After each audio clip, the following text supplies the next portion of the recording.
Go back where you came from.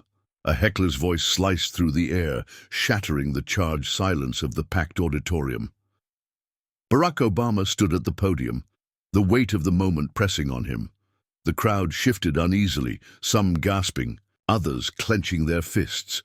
The hecklers grew bolder, their insults cutting deeper. But Obama, he didn't flinch.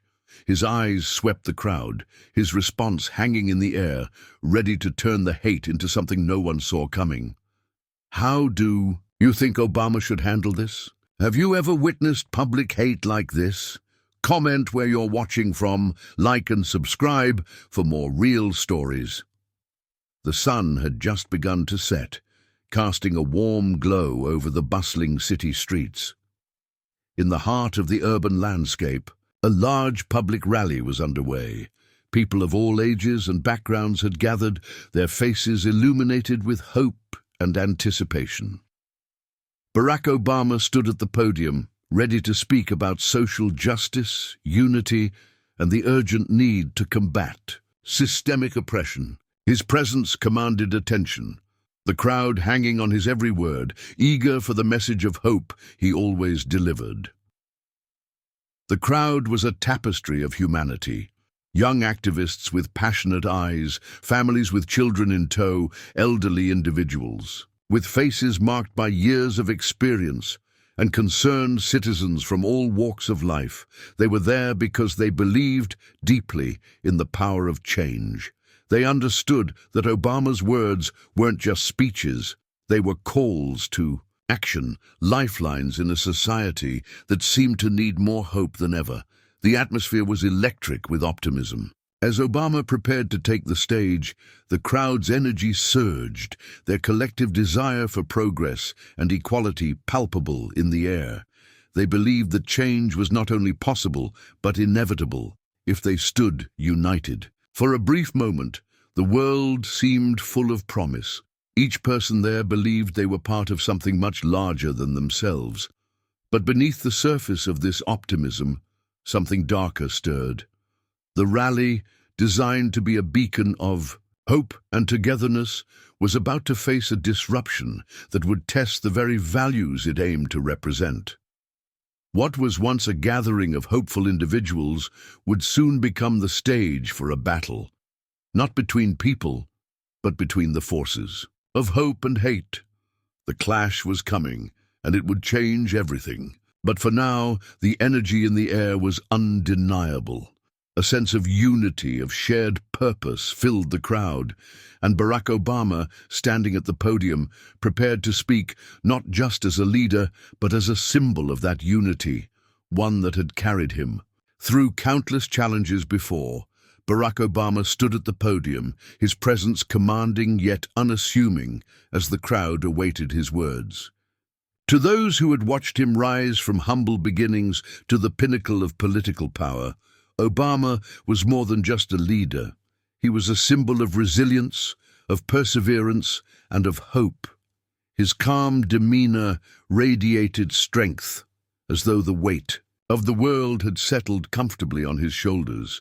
He had faced countless battles, both personal and professional, over the years. And yet, as he stood before this sea of eager faces, Obama exuded a sense of calm that seemed almost otherworldly. His voice, when it came, was steady and clear. It carried the authority of someone who had earned his place not through mere rhetoric, but through lived experience. He wasn't just talking about social justice and equality. He had fought for them every day of his life. He had walked through the fires of racial inequality, faced barriers that few could imagine, and still he stood unwavering in his belief that change was possible.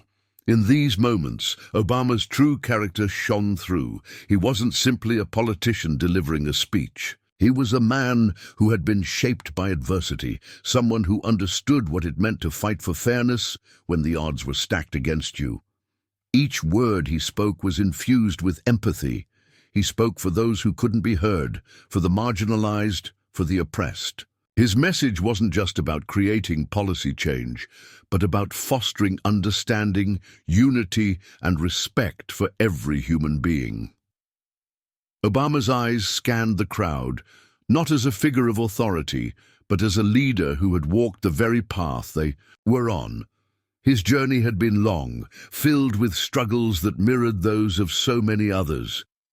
Yet, in each trial, he had remained true to one principle, the belief that, despite the obstacles, the fight for justice and equality was worth it. He had seen the darkness of racial injustice, and he had also seen the light of resilience and collective action. Now, as he prepared to speak, Obama embodied those values. Values of perseverance, compassion, and an unwavering commitment to ensuring that fairness and equality would one day be the foundation of every society. As Obama prepared to speak, the crowd's collective energy was palpable, a wave of optimism and shared purpose. But that wave was soon interrupted. A small group of hecklers, their faces contorted with disdain, began shouting crude and hateful slurs from the front. Their words pierced the air, sharp and jarring, cutting through the hopeful atmosphere like a knife.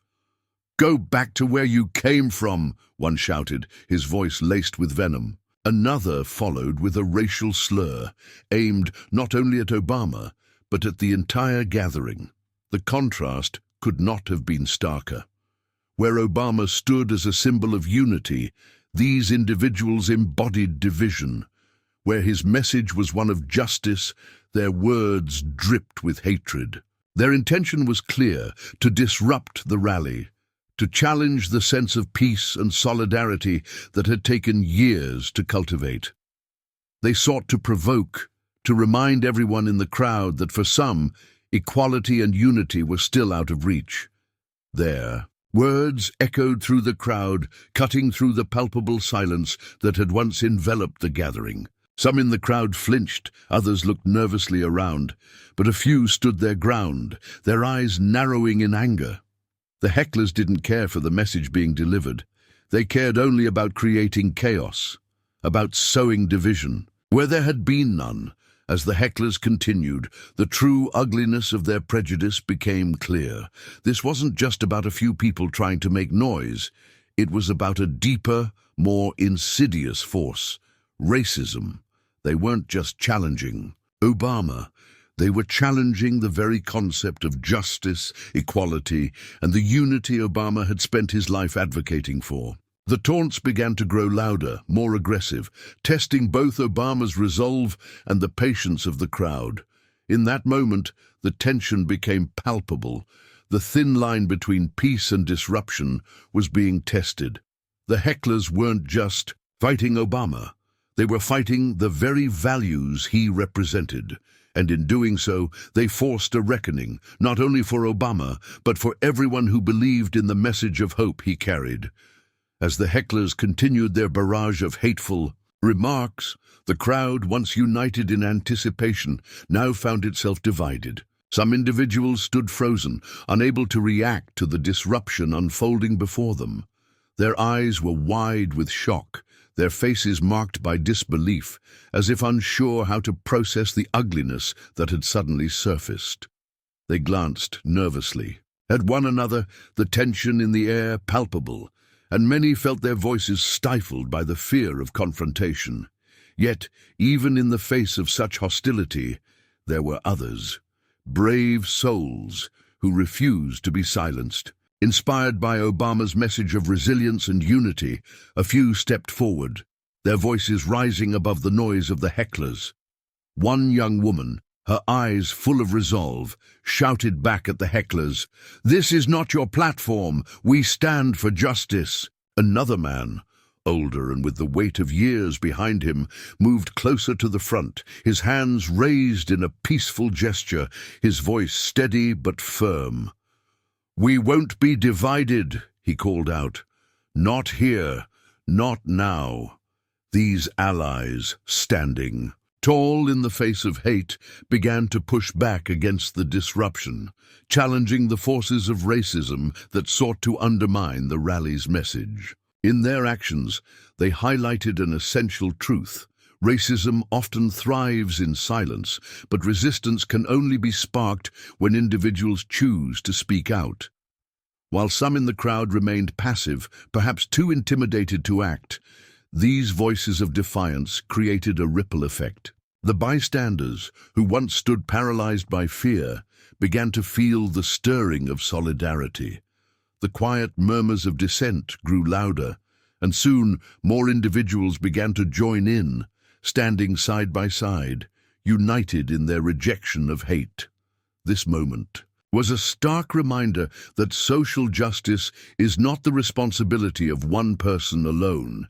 It is the responsibility of an entire community, each individual contributing to the collective voice that demands change.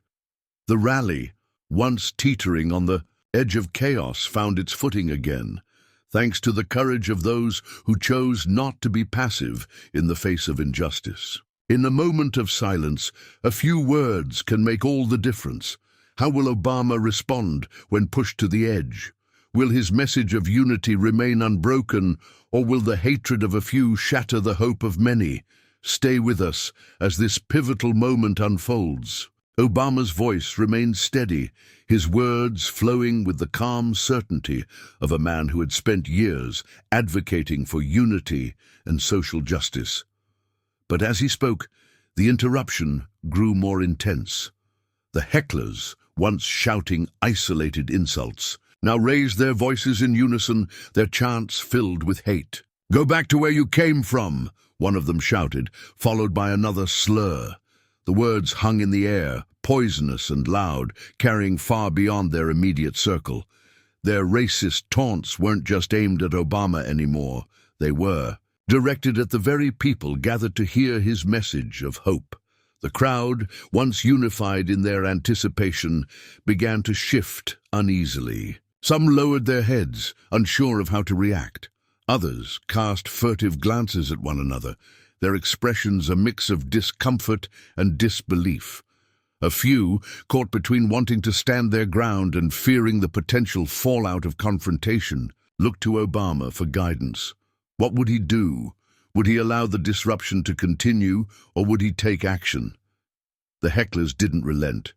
Their words grew harsher, louder, as if they were feeding off the uncomfortable energy spreading through the crowd. They knew the effect their words were having.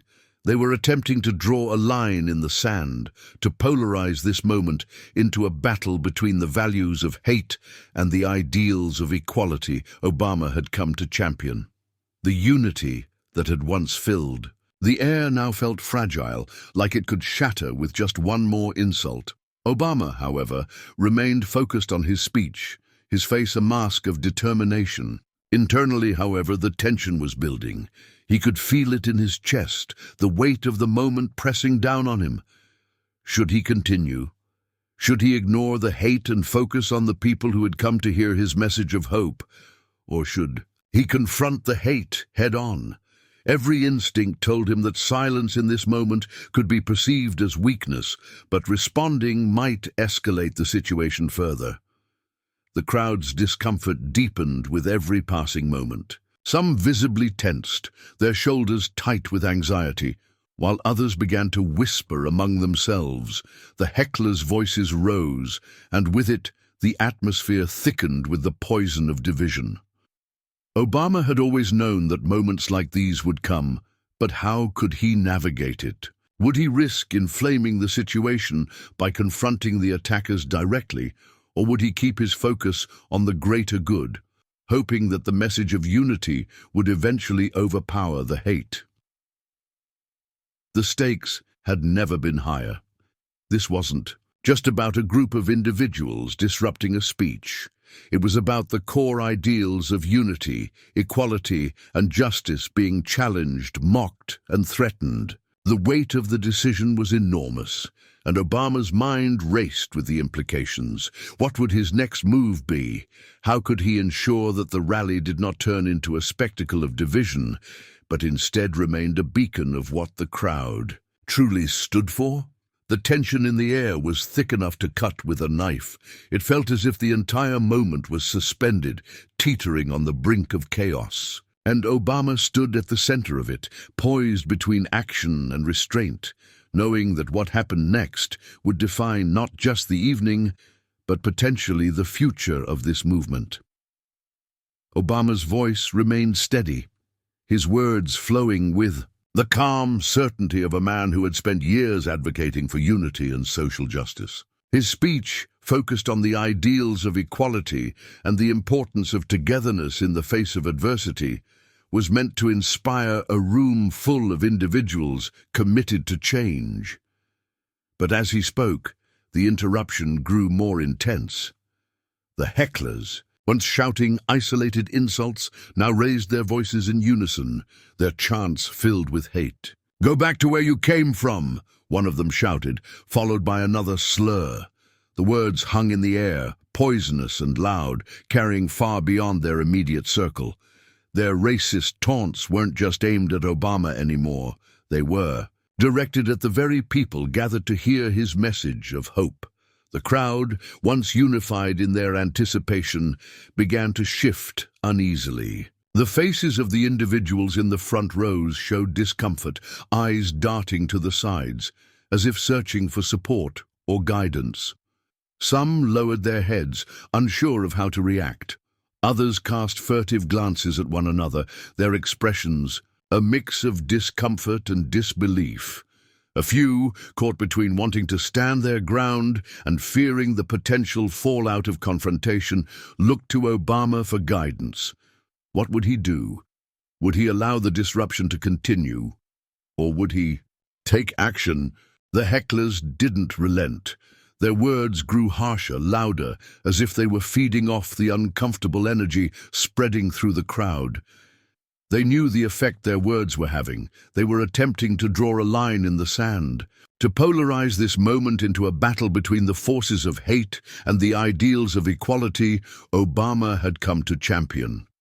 The unity that had once filled the air now felt fragile, like it could shatter with just one more insult. Obama, however, remained, focused on his speech, his face a mask of determination. He had faced similar moments before. Confrontations with those who sought to undermine him, to tear down the ideals he stood for. But something about this moment felt different.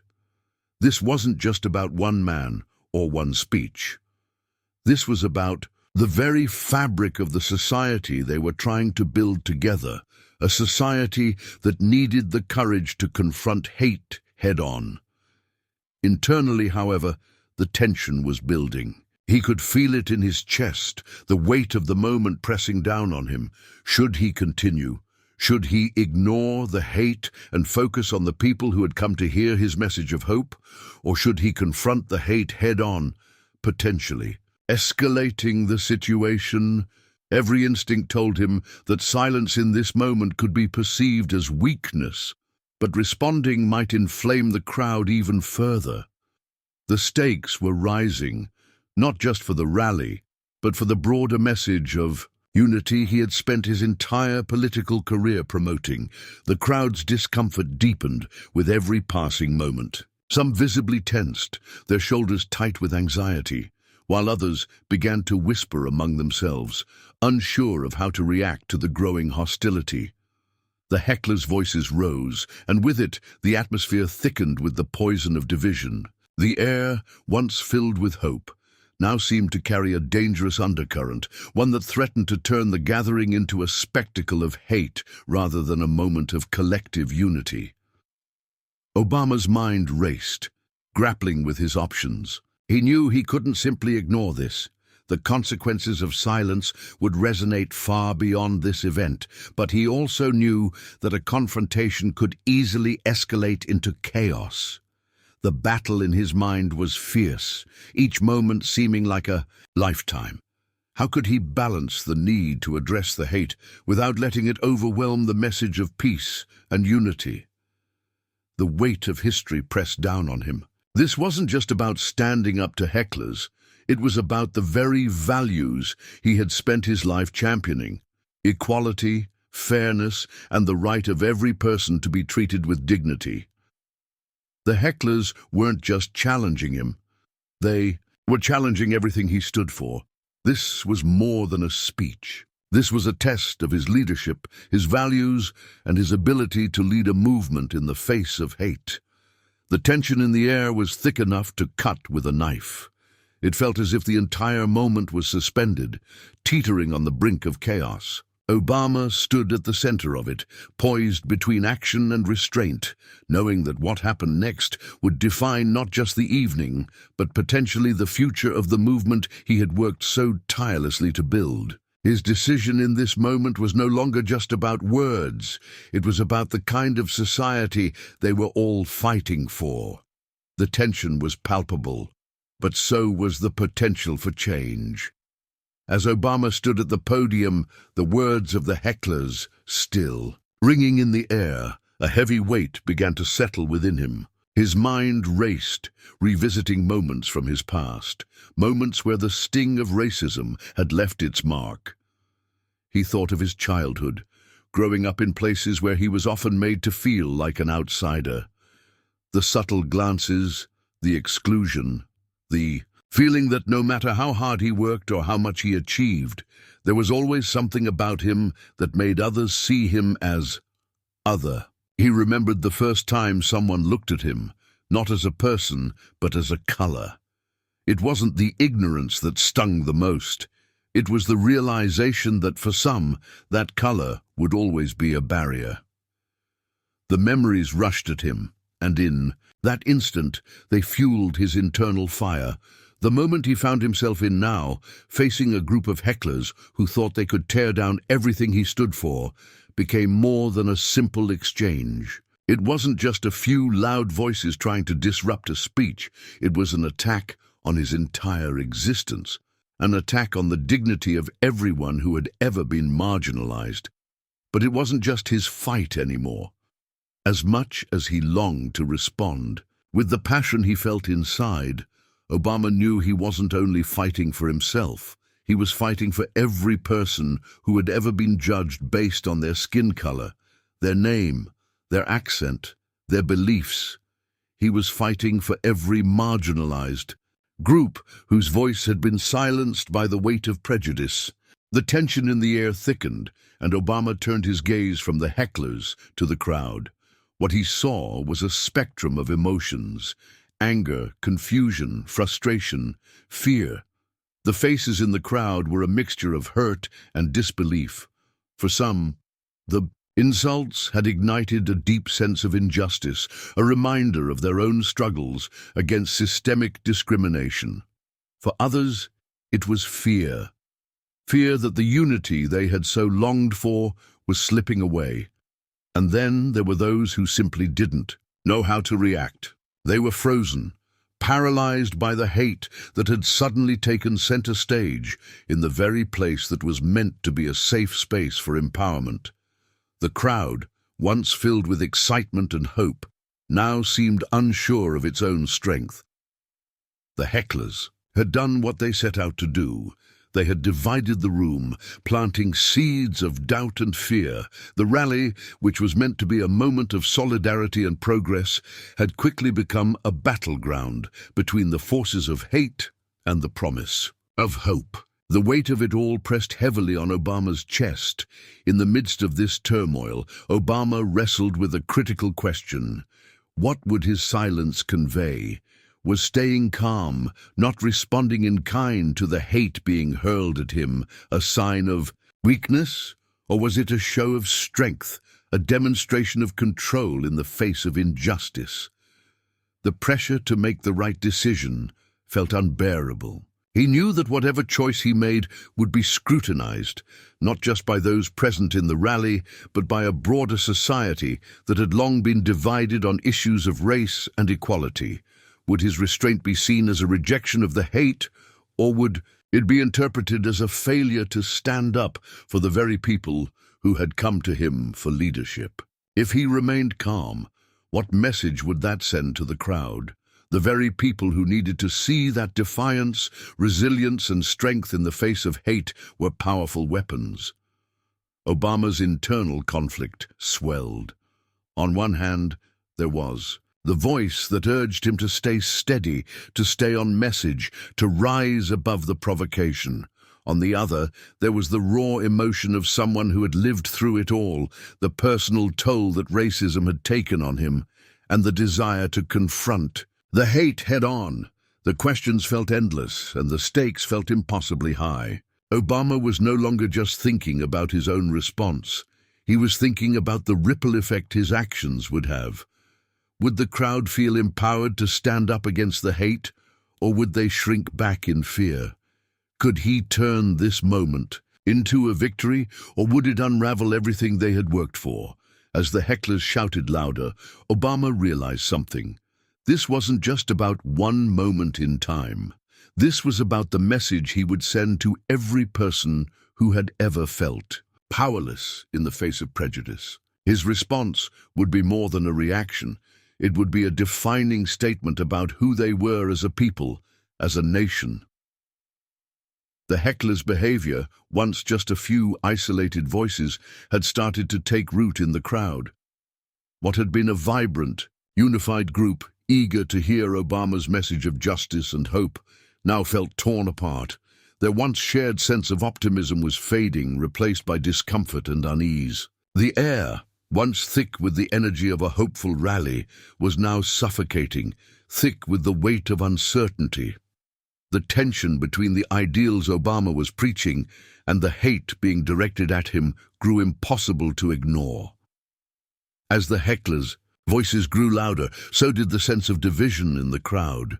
Some individuals reacted immediately, their faces contorting with anger, their eyes flashing with indignation at the intrusion of hate into what should have been a peaceful, empowering space. One older man, standing toward the back of the crowd, clenched his fists so tightly that his knuckles turned white.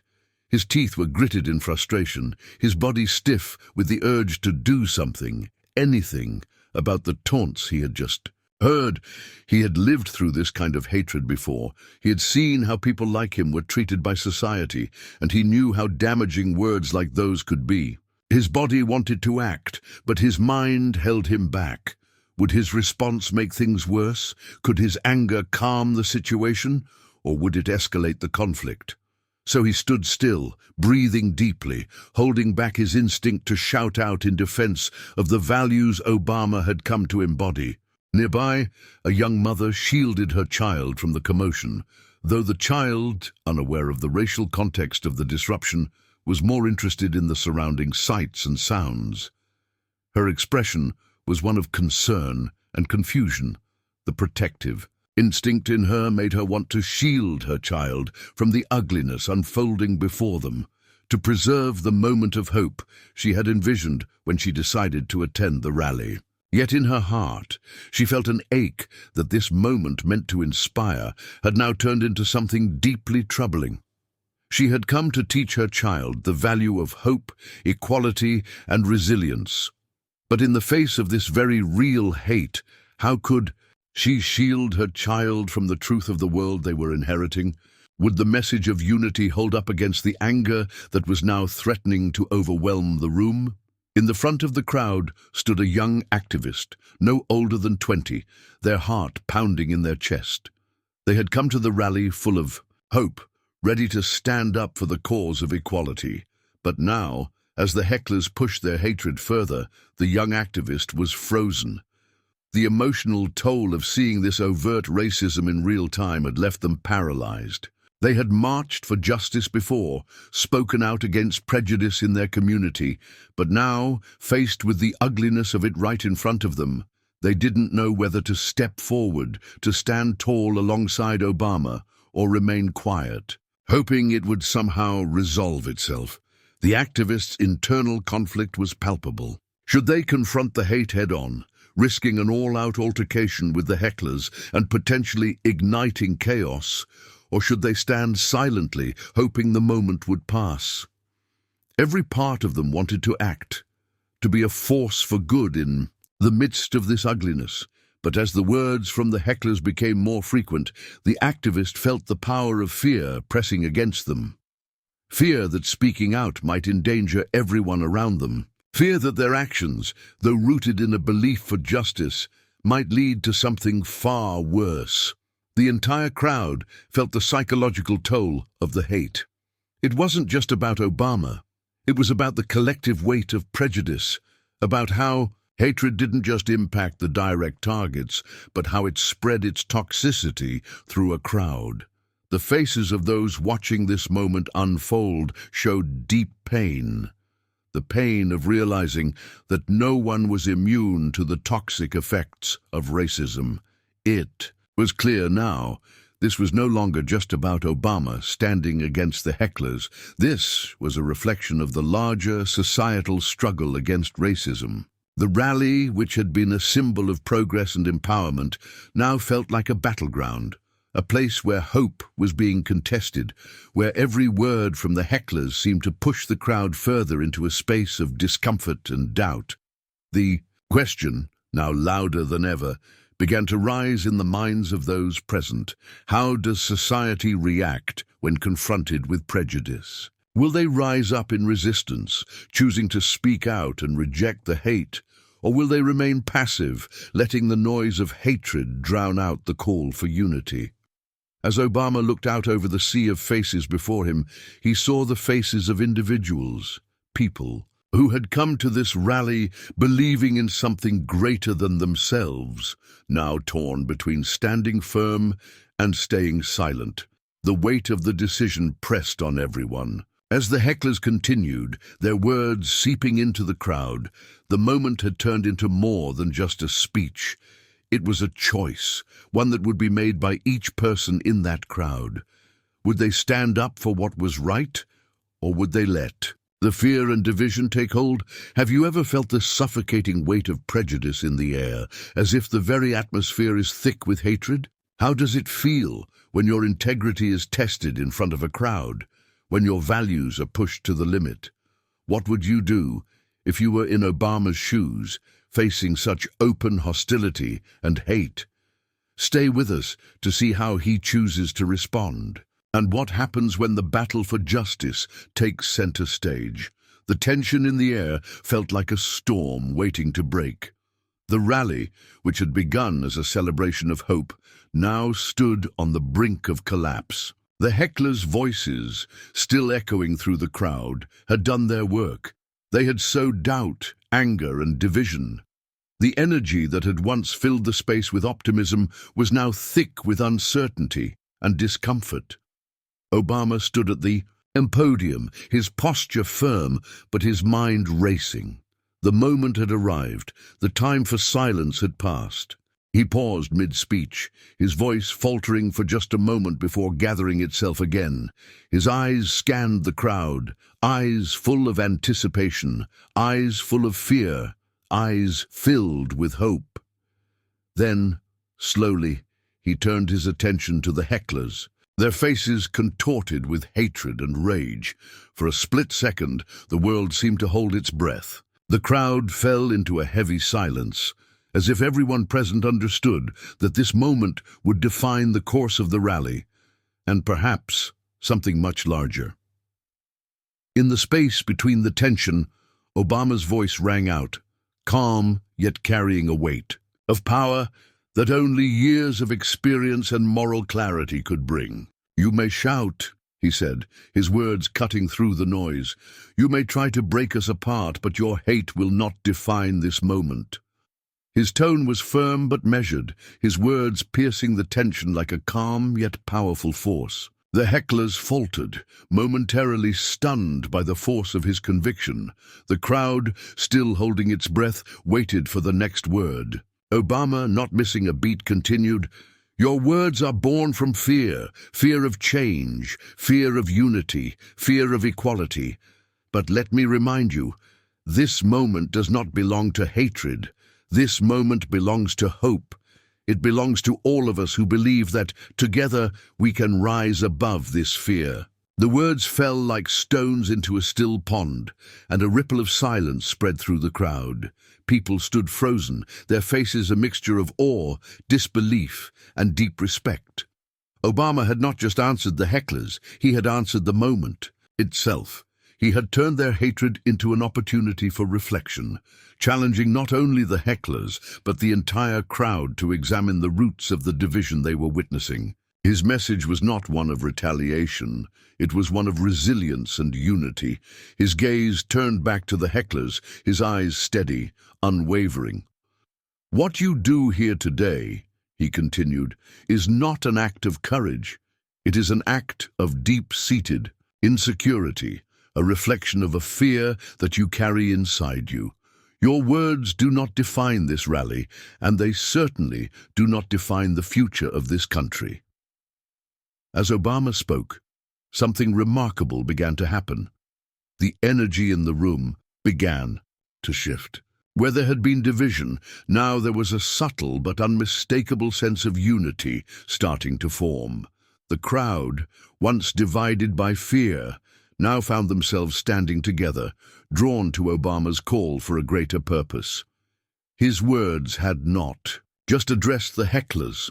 They had called everyone present to a higher standard, a reminder that the fight for justice and equality was not something that could be interrupted by hate. It was a fight that required courage, resilience, and above all, unity. The hecklers, caught off guard by Obama's defiance, had no response. Their voices faltered, then quieted. They had underestimated the power of one man's steady voice in the face of their hatred.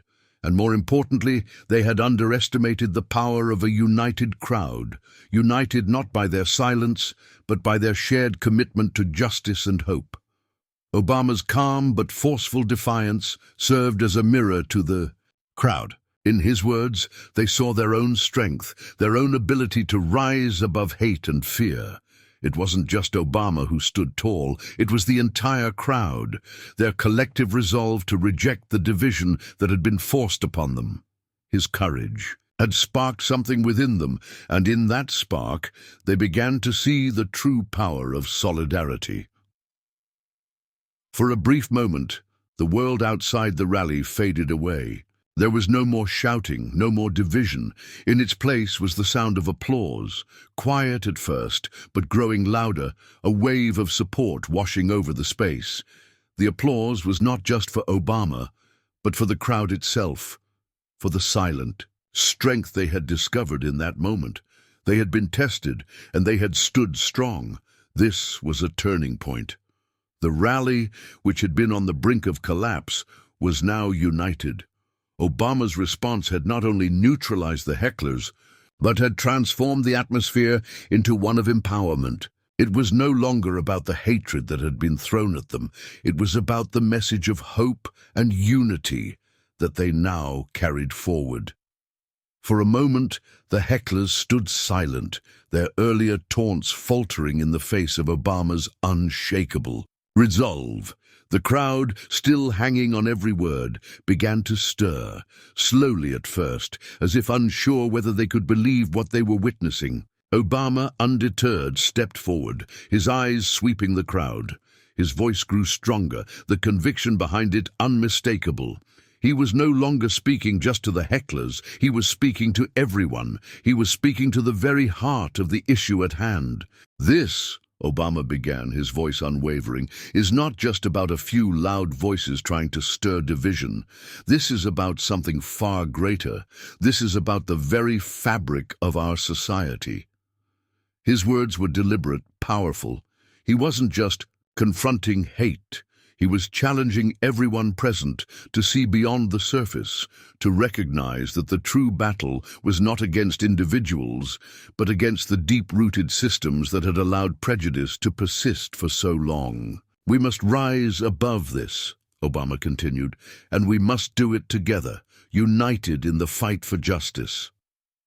"You don't fight racism with more hatred," Obama continued, each word steeped in the wisdom of his experiences. "You fight it with understanding, with compassion, and with unity."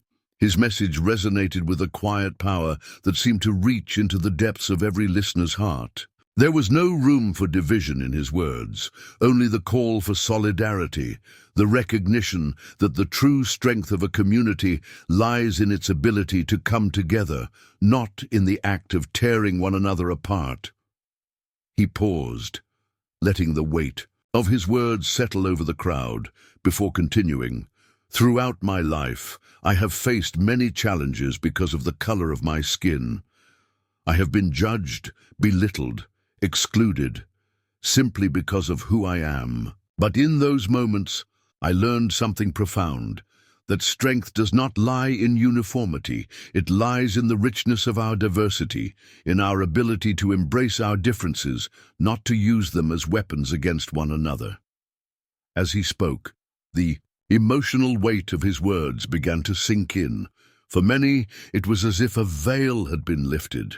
The anger that had been swirling in the room, anger from both the hecklers and the crowd, began to dissipate, replaced by something much more powerful. It was the stirring of empathy, the recognition that Obama's struggle had not been his alone.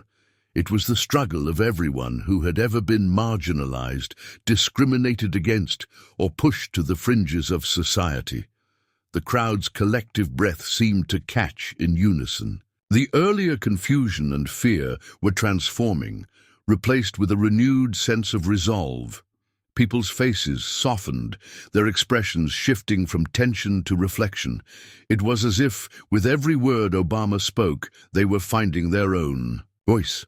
A voice that had been stifled by years of witnessing injustice, but was now rising to challenge it. There were nods of understanding, small affirmations in the form of quiet claps, murmurs of agreement spreading through the crowd. What had started as a rally of hope was now becoming a powerful movement, one that stood firm in its rejection of hate. Obama's voice didn't falter. His words, measured yet fierce, continued to call the crowd to action. "We cannot afford to be silent in the face of injustice," he urged. "We must speak up, we must act, and we must do it together." Each sentence rang with the resonance of someone who had lived through the very struggles he was speaking of, who had faced down prejudice time and time again and emerged stronger each time. The energy in the room shifted irrevocably. The crowd, once unsure, now felt the power of their collective will. They understood that the moment had passed where they could simply stand by and watch. It was time for them to rise and stand in defiance of the hate that had dared to disrupt their unity. The hecklers, once so bold, now felt like an afterthought. Their voices no longer had the same power to disrupt the atmosphere of solidarity and hope that had been reignited in the crowd. In that moment, the power had shifted. What had been an attempt to divide had only brought the crowd closer together.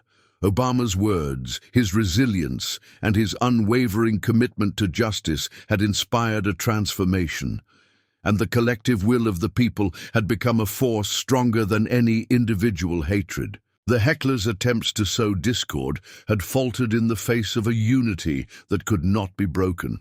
The atmosphere in the room shifted dramatically as Obama's words reached their peak, cutting through the tension like a beacon in the dark. The hecklers, once so loud and defiant, were now silent, their mouths agape as they realized the power and clarity of the response they had provoked. For the first time that evening, Obama had regained control of the narrative.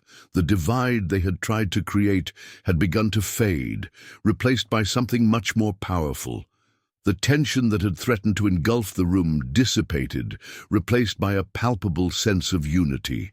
In the silence that followed, Obama's voice rang out once more, stronger than before. "You cannot divide what has been united by a common purpose," he declared, his words resonating in the hearts of those who had come seeking change. "The fight for equality will not be defined by hate. We rise together or we fall apart." The simplicity of his message was its strength. He wasn't just addressing the hecklers. He was addressing everyone in the room, urging them to rise above the hate and work together to build a better future. The crowd, still absorbing the weight of Obama's message, began to stir, their energy shifting from uncertainty to resolve. They weren't just passive observers anymore. They were active participants in the movement. The rally had begun as a gathering for hope, but now it had evolved into something far greater, a collective stand for justice, a unified voice determined to reject division. It was clear that the struggle against racism wasn't something that one man could fight alone. It was a fight that required the participation of everyone, a fight that needed each person to find their voice, to find their strength, and to stand in solidarity with those who had been oppressed for far too long. The applause started slowly, hesitantly, but it quickly built in volume, growing until it filled the space with a force that matched the power of Obama's words. It wasn't just applause for a politician delivering a speech. It was a collective recognition that something profound had just taken place. The message of unity, empowerment, and resilience had found its mark. What had begun as a moment of division was now a moment of liberation, a turning point where the crowd had shifted from fear and hesitation to action and solidarity. The words spoken had ignited a spark, and that spark began to spread throughout the room.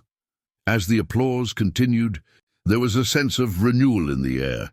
The people in the crowd, once unsure of how to respond to the hostility, were now emboldened.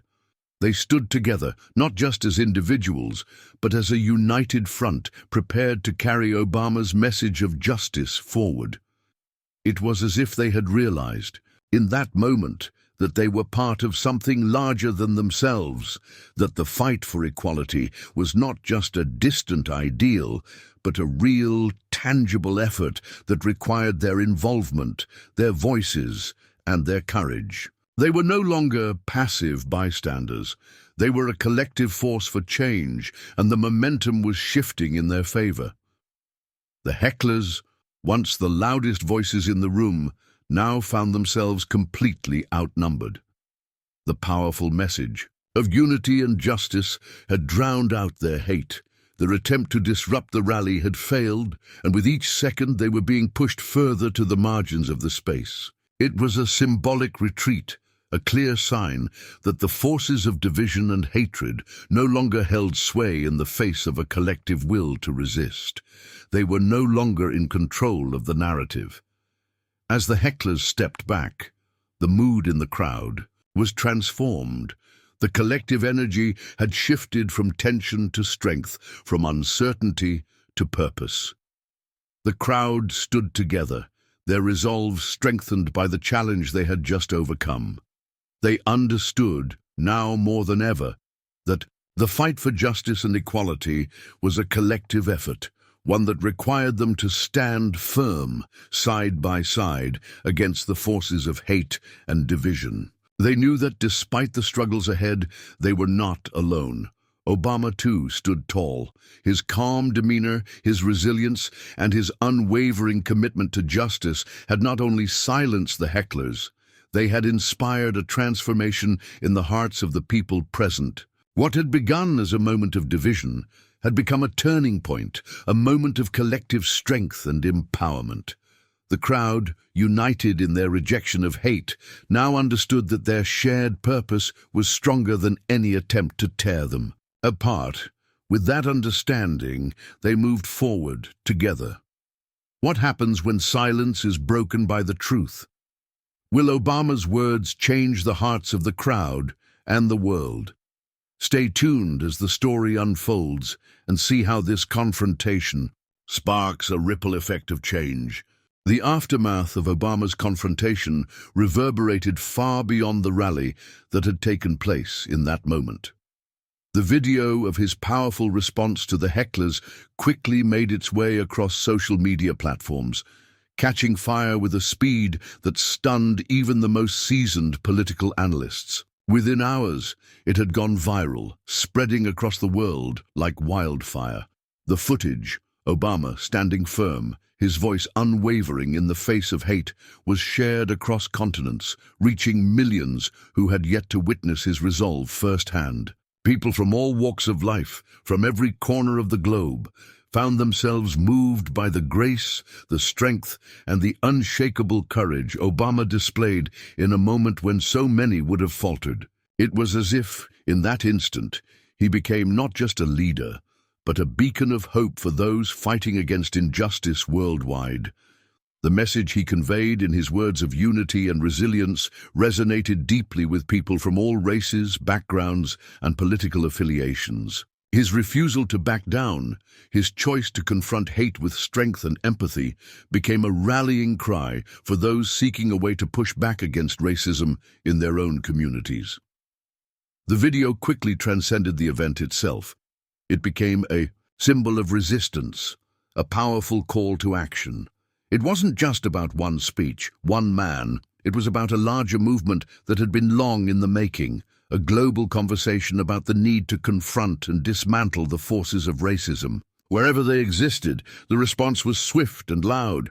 Discussions of racial injustice flooded social media, with people sharing their own stories of experiencing prejudice, discrimination, and hate.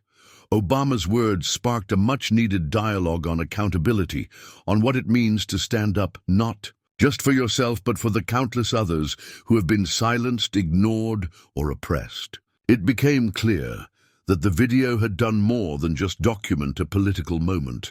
It had ignited a movement, drawing attention to the ways in which racism continues to permeate every facet of society. The identity of the Hecklers was quickly uncovered. In this age of social media, where information spreads in the blink of an eye, their names and faces were soon plastered across the internet. Public backlash followed immediately. The social media storm that ensued was swift and unforgiving. Criticism came not only from individuals, but from organizations, activists, and even politicians who condemned the Hecklers' behavior. People from across the political spectrum came together to denounce the words they had shouted, and the voices calling for justice only grew louder. It was a clear statement. Hate speech would not go unchallenged, and those who perpetuated it would face the consequences of their actions. Within days, the legal system began to take action. Authorities, prompted by the viral nature of the incident, launched investigations into the individuals responsible for the disruption. Legal action was taken against them, and they found themselves facing not only public condemnation, but legal repercussions for their racist remarks. The message was undeniable. Hate speech, particularly when used to incite division and hostility, would not be tolerated. The public's response was an affirmation that there was a price to be paid for fostering hatred, and that in the fight against racism, there would be no room for complacency. This moment, initially seen as a singular confrontation, began to shift the broader societal narrative. News outlets around the world began to cover the incident, sparking wider discussions on systemic racism, the deep-rooted prejudices and inequities that persist within societies and institutions. It wasn't just about those isolated hecklers. It was about recognizing that the very structures in place allowed this hatred to fester. Obama's speech, his refusal to back down, opened the door for a broader conversation about how these systems perpetuate racism and inequality. The dialogue expanded beyond just the incident. It now demanded a look at the deeper societal forces that allow such hate to thrive. What had begun as an individual confrontation had transformed into a global movement for justice and social change. People everywhere began to speak out against racial injustice, sharing their own experiences and pushing for reforms in their own communities. Obama's message had transcended the rally. It had become a symbol of the ongoing struggle for equality, of the resilience required to fight against forces that sought to divide. The video became a rallying cry for those who had been waiting for a way to confront the prejudice they had lived with, to stand against the forces that had sought to keep them silent. And as the world watched, they realized that this moment was about more than one man's strength in the face of hate. It was about the collective power of a society coming together, recognizing the need for change and demanding that it happen. Obama's courage in that one moment had sparked a ripple effect that carried far beyond the rally, inspiring people across the globe to take action against injustice, to find their voice, and to stand together in the fight for a better, more just world. Obama's powerful words, delivered in the face of such intense hostility, became a beacon of hope, a spark that ignited a wave of change. What had started as a single moment of defiance against hate rapidly evolved into something much more significant, a movement for social justice that spread far beyond the rally and the confines of that particular moment in time. His response resonated with countless individuals and organizations who had long been working for justice, but were now inspired by his courage to amplify their efforts. Local activist groups rallied around the cause of social justice, drawing on the momentum of Obama's words to fuel their advocacy. Protesters took to the streets, not just to express their anger, but to demand concrete change. Educational campaigns were launched, aiming to raise awareness about systemic racism and to provide communities with the tools to understand and dismantle the prejudices that had long held them back. What followed was nothing short of transformative. Obama's message had transcended his words. It had inspired a collective will to take action. Organizations that had long worked to support marginalized communities now found themselves flooded with volunteers, as people from all walks of life felt compelled to join the fight for equality.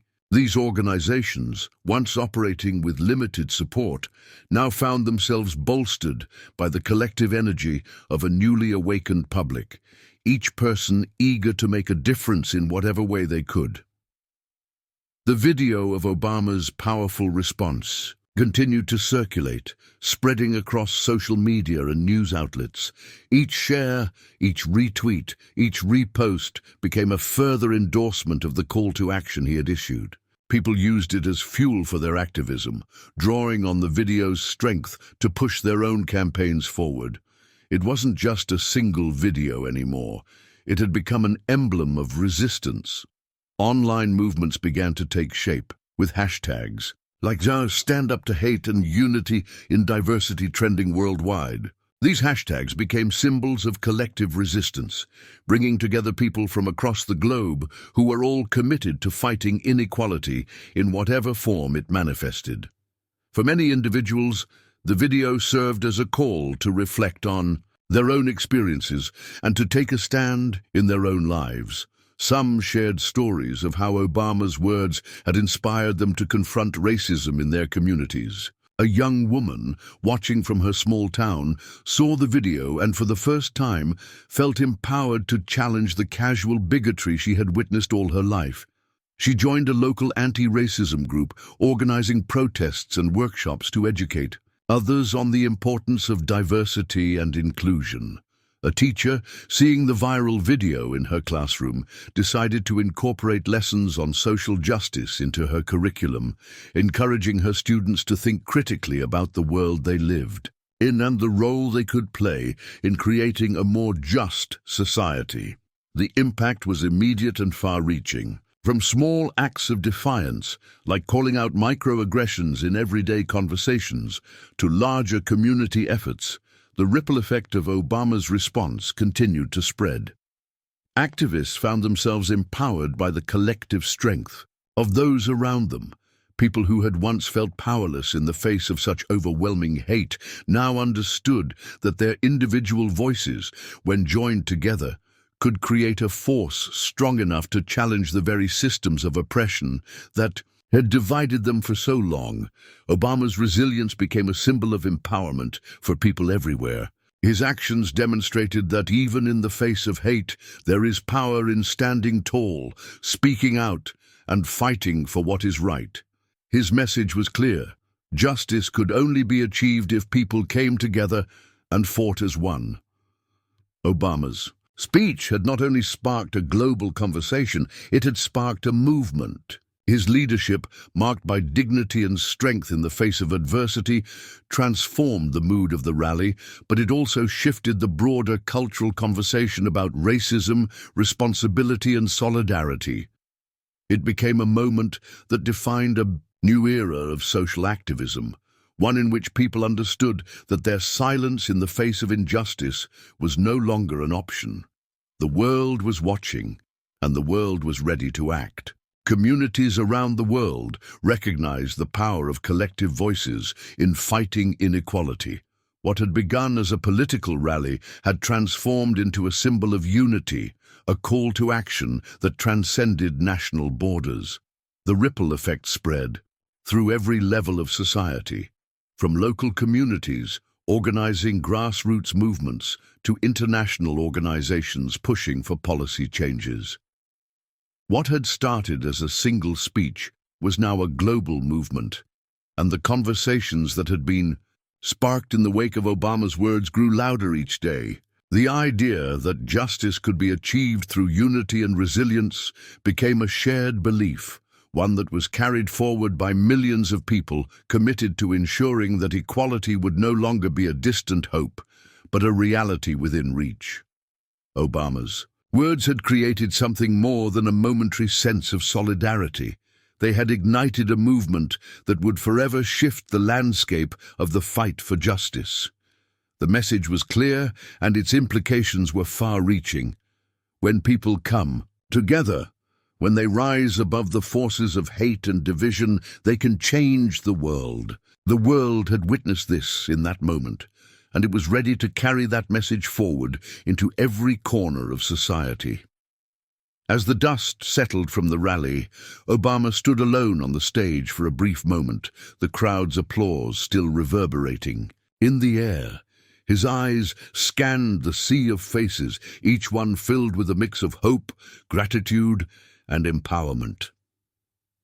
He had spoken his truth, but in the quiet aftermath, it was clear that the words he had shared had taken on a life of their own. It wasn't just about confronting a few hecklers, it was about confronting the forces of hate that threatened to divide society, and he had done it with resilience and courage. Reflecting on the events, Obama couldn't help but think of his own journey.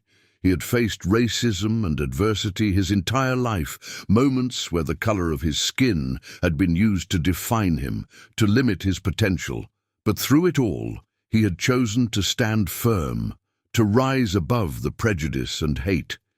He had chosen to speak out, to lead with compassion and understanding, even when the road ahead seemed uncertain. His strength in the face of hate had become a reminder to the world that speaking out, even in the most difficult moments, could spark change.